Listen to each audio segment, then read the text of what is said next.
মহান আল্লাহর প্রতি গভীর আনুগত্য ও সর্বোচ্চ ত্যাগের মহিমার এক উজ্জ্বল দৃষ্টান্ত পবিত্র ঈদ উল আজহা। মহান আল্লাহর নির্দেশে স্বীয় পুত্র হজরত ইসমাইল আলাইহিস সালামকে কুরবানি করতে উদ্যত হয়ে হজরত ইব্রাহিম আলাইহিস সালাম আল্লাহর প্রতি অগাধ ভালোবাসা, অবিচল আস্থা ও অসীম আত্মত্যাগের যে নজির স্থাপন করেছিলেন তা ইতিহাসে অতুলনীয়। ঈদ উল আজহা মুসলমানদের অন্যতম প্রধান ধর্মীয় উৎসব। ঈদ বাদ ভাঙা আনন্দের পাশাপাশি আমাদেরকে মহান আল্লাহর নৈকট্য লাভের সুযোগ করে দেয়। মানুষের মধ্যে আত্মদান ও আত্মত্যাগের মানসিকতা সঞ্চারিত করে এবং সহিষ্ণুতার শিক্ষা দেয়।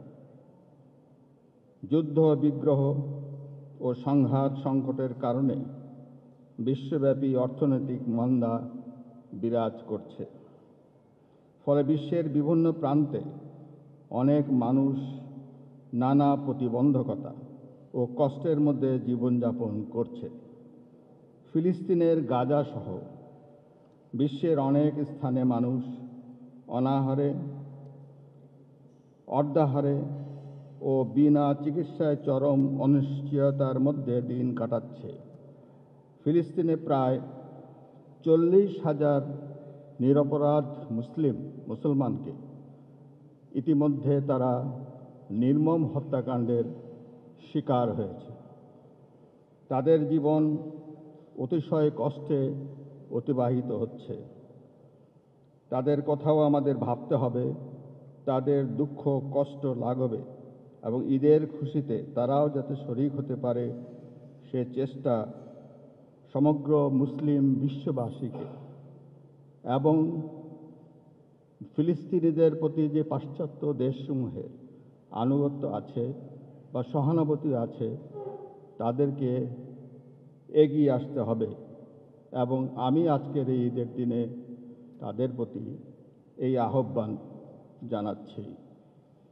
সম্প্রতি শক্তিশালী ঘূর্ণিঝড় রিমেলের আঘাতে উপকূলীয় অঞ্চলে ব্যাপক ক্ষয়ক্ষতি হয়েছে।